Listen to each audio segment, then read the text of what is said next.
નમસ્કાર, રાજનીતિ સંદેશમાં આપનું હાર્દિક સ્વાગત છે। ચોરીના બાઇકથી સ્નેચિંગ કરનાર આરોપી અને કિશોર ઝડપાયા। ₹1.5 લાખનો મુદ્દામાલ જપ્ત। Anchor script. અમદાવાદ શહેરમાં સ્નેચિંગના ગુનાનો સફળ ભેદ ઉકેલતા ક્રાઇમ બ્રાન્ચે એક આરોપી અને કાયદાના સંઘર્ષમાં આવેલા એક કિશોરને ઝડપી પાડ્યા છે। 30 જુલાઈના રોજ ચાણક્યપુરી વિસ્તારમાં પંચમુખી કિરાણા સ્ટોર પાસે ફરિયાદી સાથે સરનામું પૂછવાના બહાને વાતચીત કરી તેમના ગળામાં પહેરેલું અંદાજે ₹35,000નું સોનાનું પેન્ડલ ઝૂંટવી બંને આરોપીઓ ચોરીના હીરો સ્પ્લેન્ડર મોટરસાયકલ પર ફરાર થઈ ગયા હતા। બનાવ બાદ ક્રાઇમ બ્રાન્ચે હ્યુમન સોર્સ, ટેકનિકલ સર્વેલન્સ અને સીસીટીવી ફૂટેજના આધારે તપાસ હાથ ધરી હતી।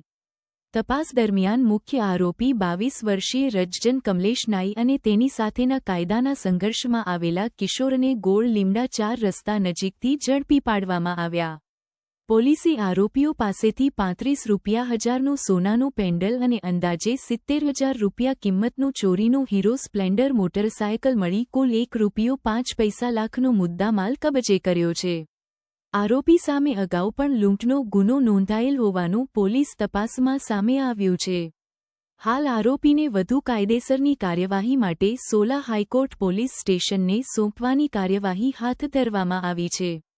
કેમેરામેન કલ્પેશ પટેલ સાથે રિપોર્ટર વિક્રમસિંહ ઝાલા, નરોડા, અમદાવાદ।